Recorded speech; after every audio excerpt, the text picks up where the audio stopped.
Continuando então a nossa aula.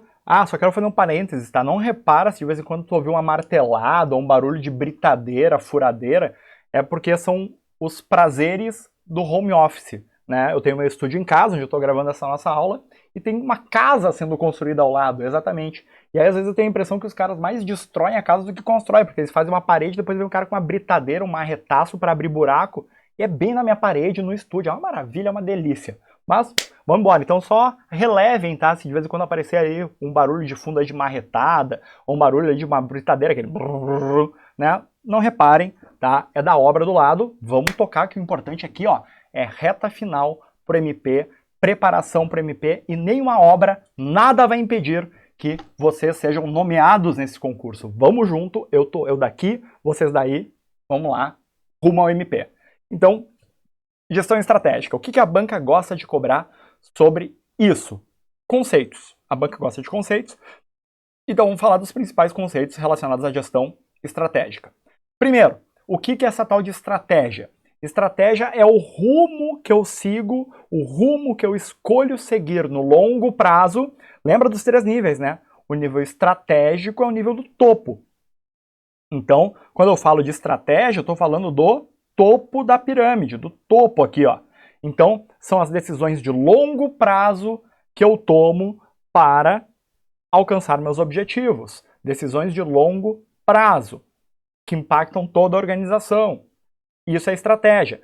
E detalhe importante, lembra que o nível estratégico é aquele nível que tem a interação com o ambiente externo, né? Conceitualmente falando, quando eu comparo os 3 níveis, conceitualmente falando, quando eu comparo os 3 níveis, o nível estratégico é aquele que tem a visão de olhar para fora da empresa, ver o que está rolando no mercado, na sociedade, para tomar as grandes decisões. Então, ó, a furadeira, viram, né? Então, não repara.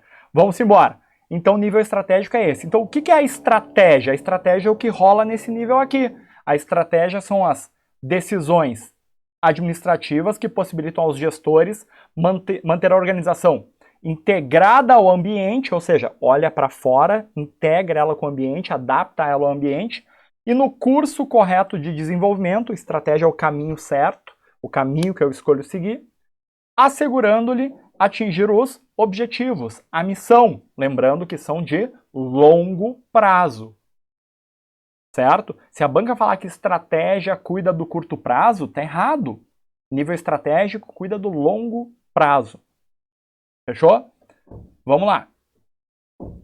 Esse aqui é o processo de gestão estratégica que está lá no livro do Maximiano, que é o livro que a banca, um dos livros, né, que a banca gosta de usar. Esse processo, tá, tem 4 passos. Detalhe importante. Se abrir outros livros, haverá outros processos, uns com 3 passos, outros com 5 passos, uns começam diferente, né? Então, a ordem dos passos muda, a quantidade de passos muda.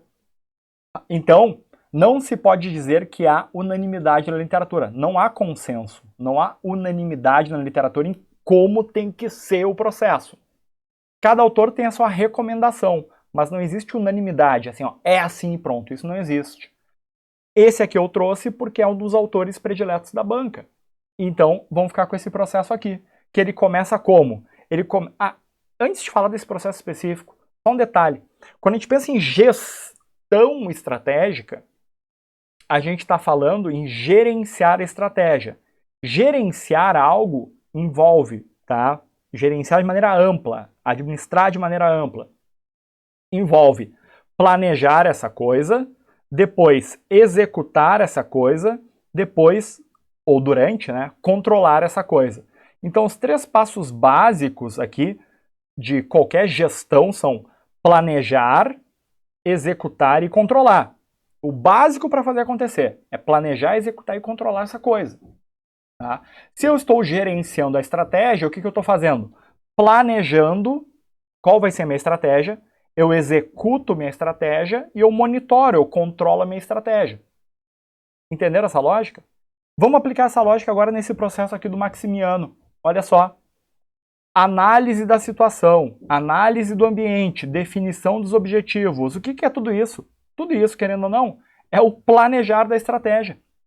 Aqui ele está juntando informações, se a gente fosse fazer uma divisão, né? Aqui ele está juntando informações. Onde estamos hoje? Como é que está o ambiente? Como é que está a empresa? Então aqui é um diagnóstico. Aqui é o planejamento em si. Definir objetivos, definir os meios, definir as estratégias. E aqui, execução e controle. Então, o processo do Maximiano, fazendo uma divisão assim por alto dele, eu tenho uma fase de diagnóstico que faz parte do planejamento. Tá? O diagnóstico ele faz parte da ideia de planejamento, junto informações para planejar.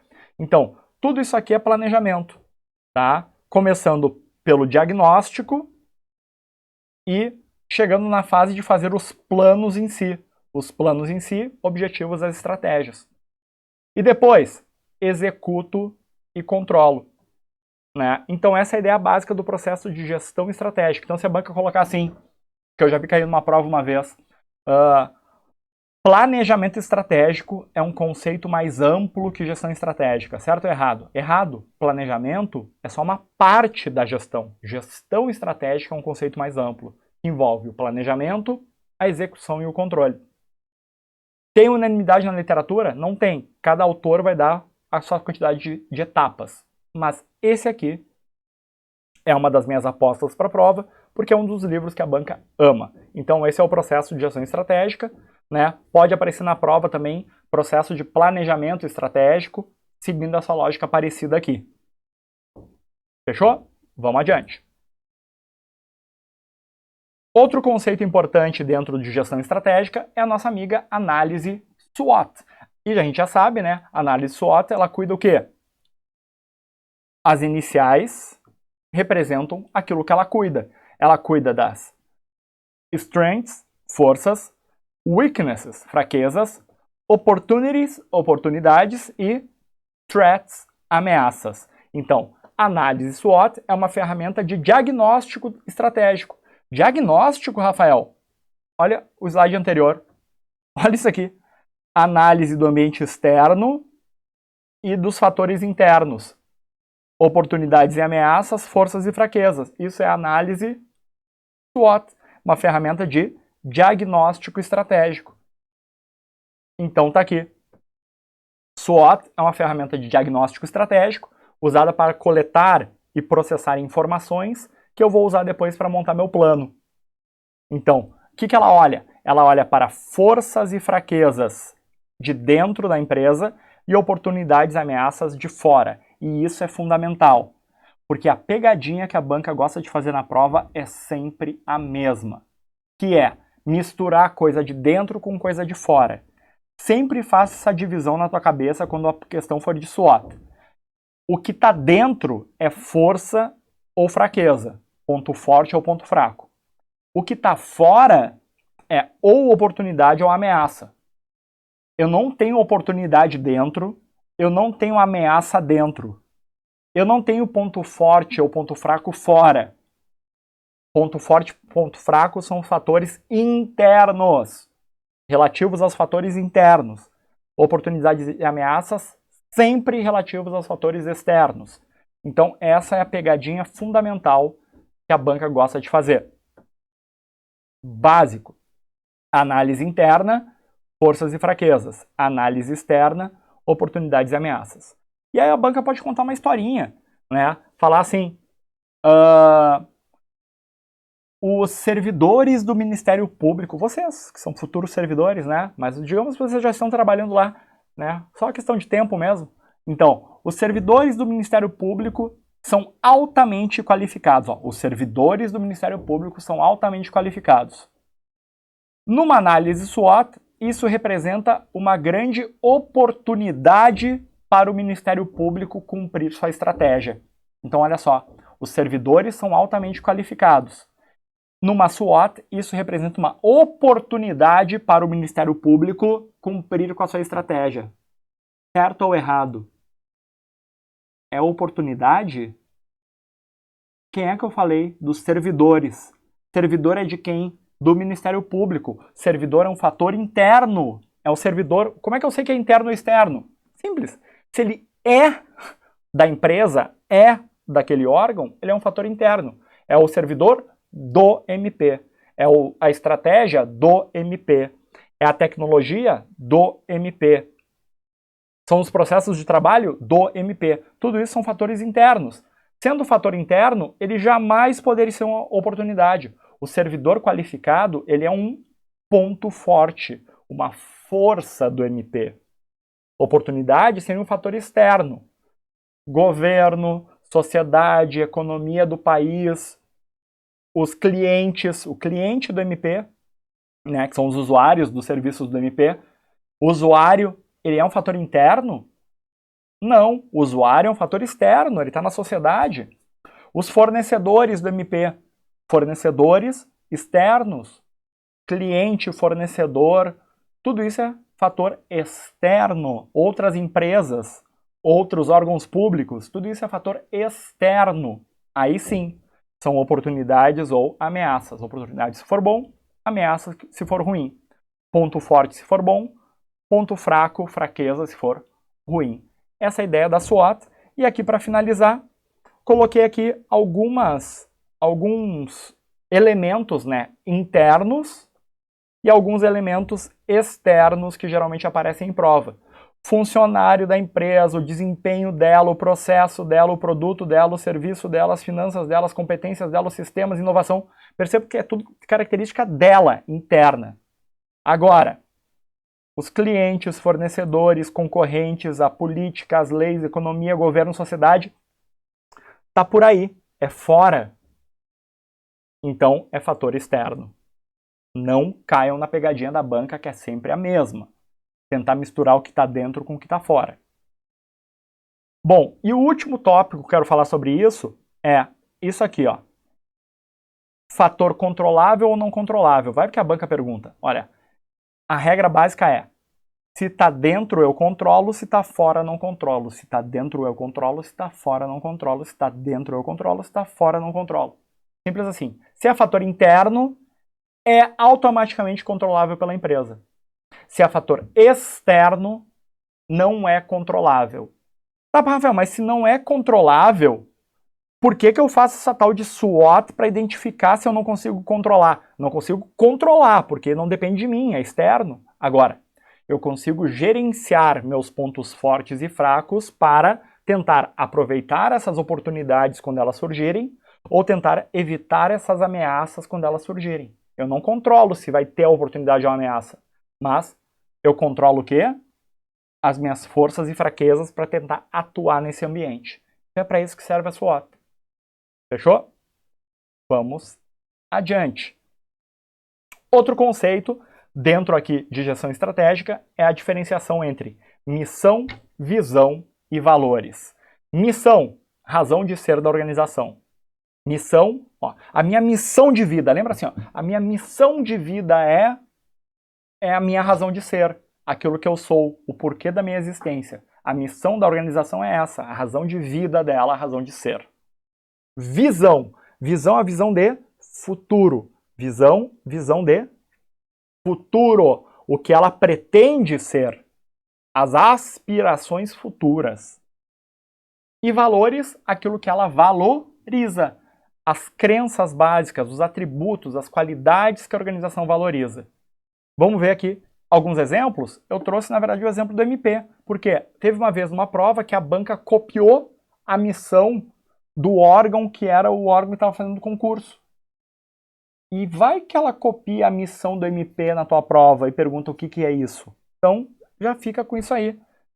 Só a ideia. Mas não, vou ter que decorar? Não, não precisa decorar. Basta ler que vocês vão entender que é a razão de ser, quer ver? Missão, razão de ser, o que a organização é, seu propósito, a sua natureza. Qual é a razão de ser do MP? O MP, a razão de ser dele é, para que ele existe? Para defender a sociedade, a democracia e a ordem jurídica. O MP existe para defender a sociedade, a democracia e a ordem jurídica. Essa é a missão, a razão de ser do MP. O que o MP quer ser no futuro? Qual é a visão de futuro dele, a aspiração dele? O MP quer ser uma instituição efetiva na defesa das questões sociais de alta relevância. Então ele quer ser uma instituição efetiva na defesa das questões sociais de alta relevância. E quais são os atributos, as qualidades que o MP valoriza? Ele valoriza suas crenças básicas, são compromisso social, ética, unidade, combatividade, adoro essa, combatividade, é a primeira vez que eu vejo essa palavra numa lista de valores, combativo. Democracia e independência. Então são os valores, os atributos de valor, aquilo que ela não abre mão, né, as suas crenças básicas. Compromisso social, ética, unidade, combatividade, democracia e independência. Então, valores vai ser sempre umas palavras bonitas. Missão, o que ela é. Visão, o que ela pretende ser. Então, tá aí, matamos a charada. Fechou? Tudo certo? Então, vamos adiante. Vamos para a gestão de pessoas.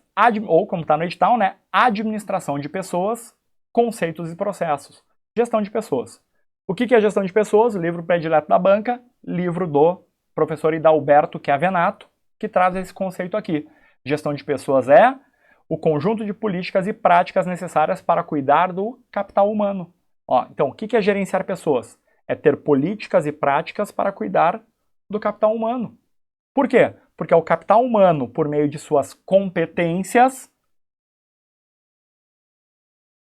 que permite que a organização alcance seus objetivos. Então, gestão de pessoas é gerenciar as pessoas, fazer com que elas tenham um desempenho eficiente, que elas trabalhem bem, gerenciar as pessoas. Por quê? Para que as pessoas, por meio do seu trabalho eficiente, etc., permitam que a organização alcance os objetivos dela. Essa é a ideia básica do conceito aqui. O que as bancas, isso vale não só para de vocês, como para várias outras bancas, o que as bancas gostam de cobrar sobre isso e o que a banca de vocês até gosta de cobrar sobre isso? Pode ser essa ideia do conceito ou pode ser essa ideia de evolução. Por que a banca vai cobrar evolução, Rafael? Porque está nos capítulos iniciais dos livros que ela usa. Todos eles trazem ali uma evolução, como era antes, como é hoje. Então, o que a banca gosta de cobrar nas provas? Justamente essa ideia da evolução, como era antes, pessoas tratadas como um mero recurso, como se fosse descartável, uma peça substituível, né? Tu é mão de obra, lembra a expressão? Já ouviu essa expressão? É mão de obra. O que a pessoa é? Ela é uma mão de obra, ela não é um cérebro pensante, ela é uma mão de obra. Isso é tratar a pessoa como um objeto. Então essa é a visão anterior de tratar a pessoa como um mero recurso. Visão atual, as pessoas são inteligentes, parceiras, gostam de desafios. Visão anterior, a gestão de pessoas era meramente operacional, de nível operacional, fazia operações, tarefas específicas. Hoje, ela tem um status estratégico. Ou seja, ela é vista estrategicamente. As pessoas são vistas estrategicamente, por meio de sua inteligência, suas competências. Então, hoje em dia, foco nos resultados, foco nos cidadãos, no caso do órgão público. Depois, antigamente a gestão de pessoas tendia a ser centralizada. Como assim? Se o assunto é gestão de pessoas, é o RH que decide, ponto. Então todas as decisões de gestão de pessoas eram tomadas pelo RH. E qual é a tendência atual? A tendência atual é uma maior descentralização. Como assim? O RH não toma todas as decisões? Isso. Quem é que toma? O chefe daquele funcionário. Porque o chefe é um gestor de pessoas. O diretor financeiro da empresa, ele gerencia a equipe financeira. Ele é o gestor das pessoas do setor financeiro. Ele tem que se comportar como um gestor de pessoas. Não é só a área, o departamento de gestão de pessoas, que gerencia pessoas. Cada chefe gerencia pessoas. É responsabilidade dele, hierárquica, gerenciar pessoas. E é por isso, então, que as decisões de GP hoje são descentralizadas, porque os chefes tomam, não só o departamento de RH. Tudo tranquilo? E o último conceito, esse introdutório de gestão de pessoas que eu quero trazer é esse aqui. Os 4 papéis básicos do RH estratégico. A banca já cobrou isso aqui 2 vezes em prova. Tá? Ela adora cobrar isso. O tal do RH estratégico. O RH estratégico, basta pensar no nome. Bom, RH, cuida das pessoas. Mas ele é estratégico. Então, ele tem que tomar decisões de longo prazo, ele tem que pensar na organização como um todo e atuar de maneira integrada com todos os demais departamentos e níveis. É isso? É isso. Então, quais são os 4 papéis do RH estratégico? Obviamente, ser um parceiro estratégico da organização. Ajudar a organização, o setor de RH, ajudar a organização a cumprir sua estratégia. Então, parceiro estratégico tem essa ideia. Depois, o RH como especialista administrativo. Como assim especialista administrativo?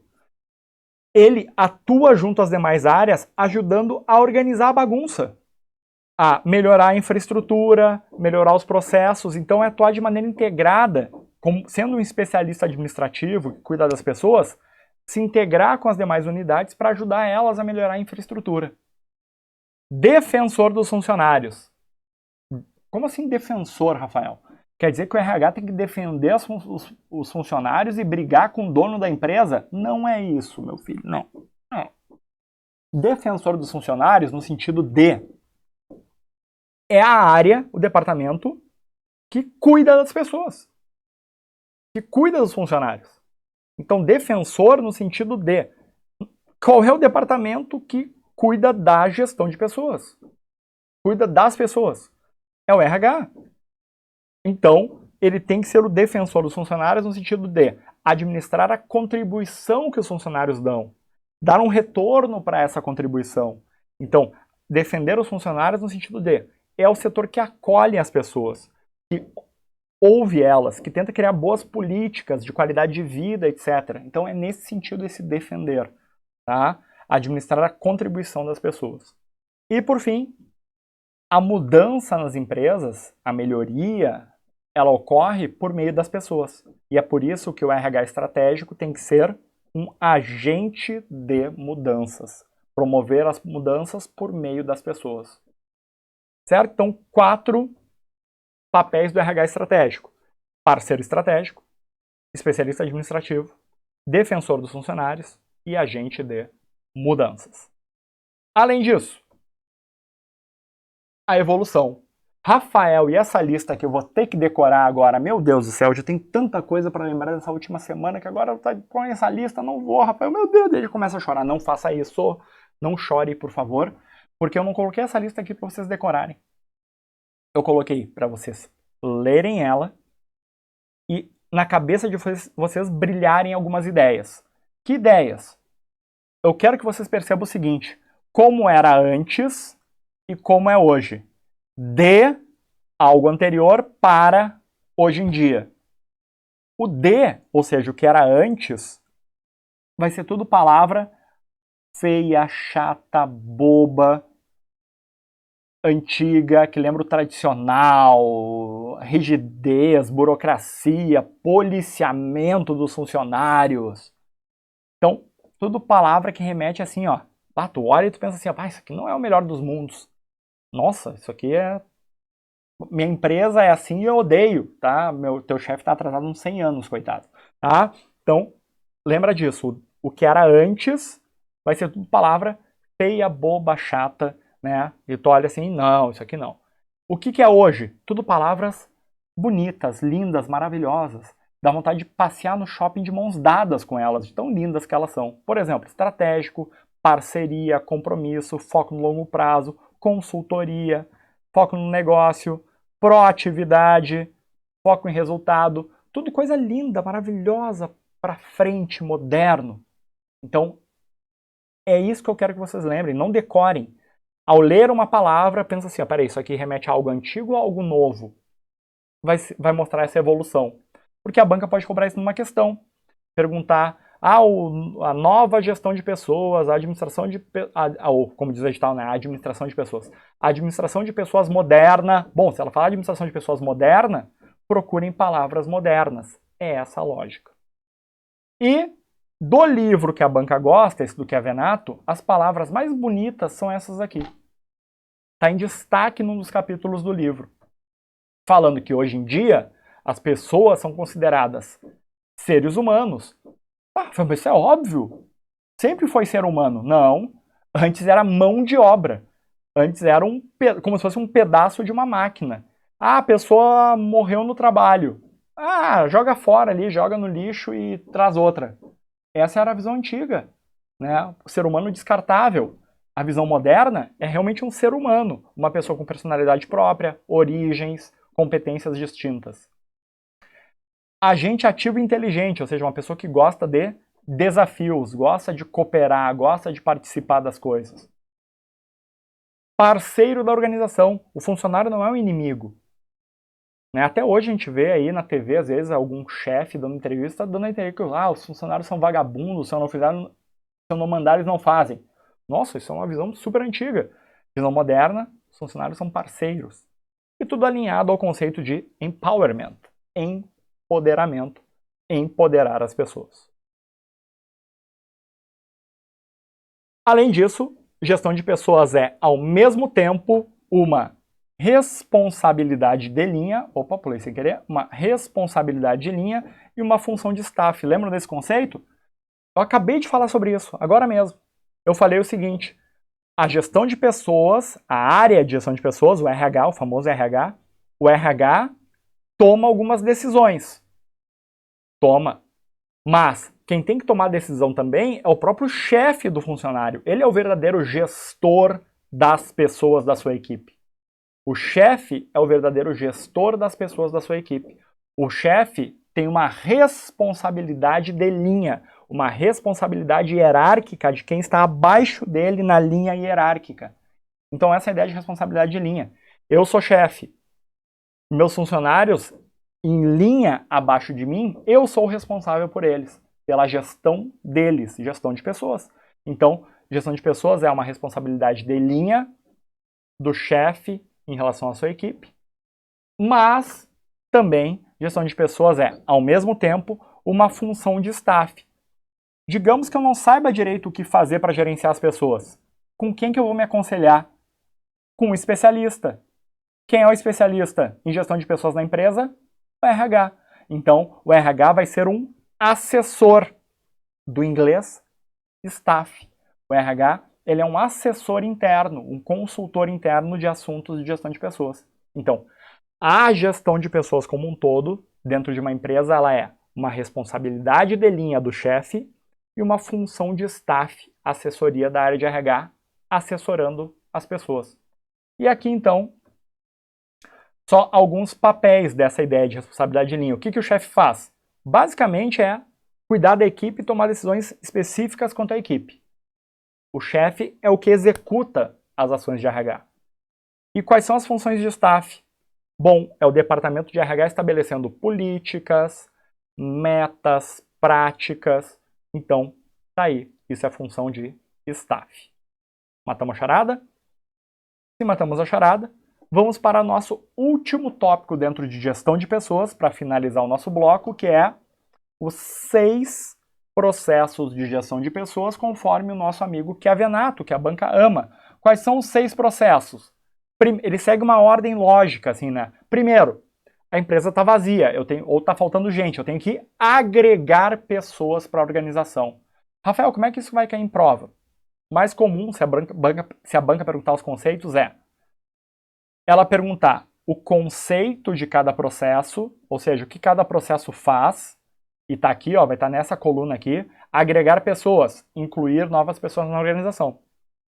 Então, o conceito ou as atividades envolvidas. Agregar pessoas envolve recrutamento e seleção. Recrutar, atrair pessoas para concorrer a uma vaga. Selecionar, seleção, fazer um filtro, decidir quem fica e quem vai embora. Como assim, Rafael? Concurso público. Concurso público é um processo de agregar pessoas. Concurso público é um processo de recrutamento e seleção. Como assim? Recrutamento, o edital do concurso. O edital, ele visa atrair pessoas para concorrer a uma vaga. O edital é um processo de recrutamento. Ele visa atrair pessoas para concorrer à vaga.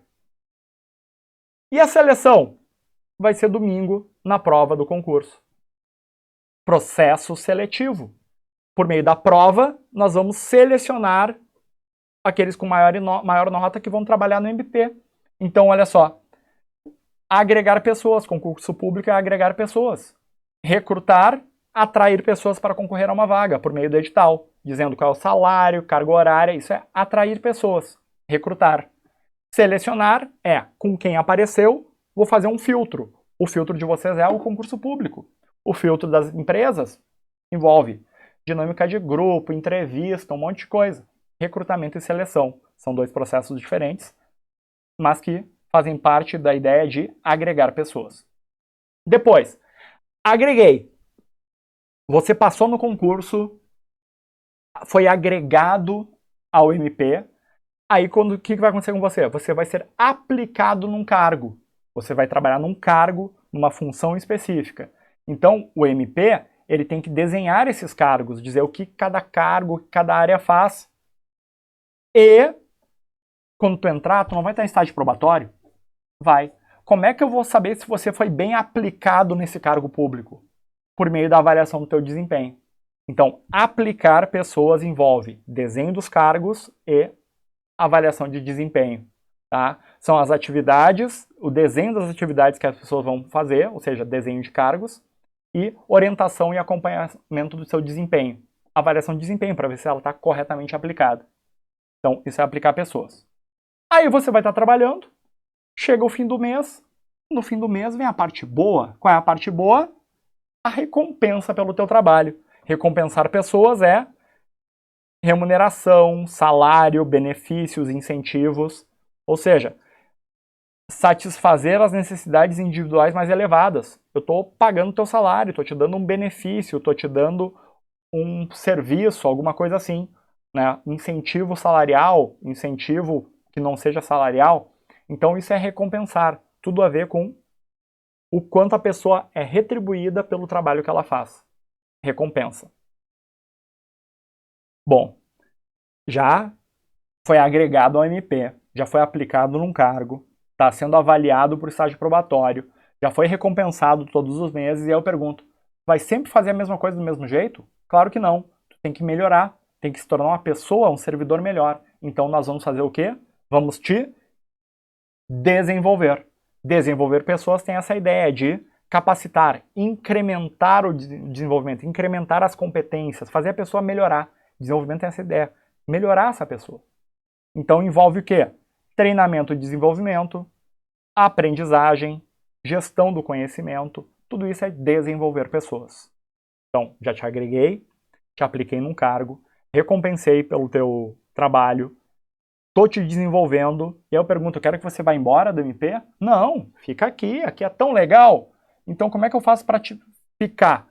Eu faço processos de manter pessoas. Manter pessoas tem essa ideia de criar um clima, um ambiente, né, ou um clima psicológico satisfatório. Que o ambiente de trabalho seja fisicamente e psicologicamente satisfatório para a pessoa. Então, como é que eu faço isso? Com políticas de saúde, higiene e segurança no trabalho, com engajamento, qualidade de vida no trabalho. Então, cria um ambiente físico e psicológico favorável para que tu queira ficar aqui. Isso é manter pessoas. E o último processo é aquele que vai cuidar do quê? De monitorar isso tudo. Monitorar pessoas por meio dos bancos de dados e sistemas de informação. Então, vou ter que ter indicadores, vou ter que guardar dados, guardar informações sobre as pessoas para poder usar. Por exemplo, Ana, tem alguma Ana assistindo aí? Você foi premiada hoje. A Ana passou no MP. A Ana passou no MP e aí ela tá lá trabalhando, tá sendo lá, recebendo lá os 5 processos iniciais de gestão de pessoas, e a Ana nunca se atrasa, a Ana nunca falta por doença também, nunca ficou doente, nunca teve atraso, nunca teve falta. A avaliação de desempenho dela é muito boa, a equipe gosta dela, o chefe gosta dela. Olha que legal.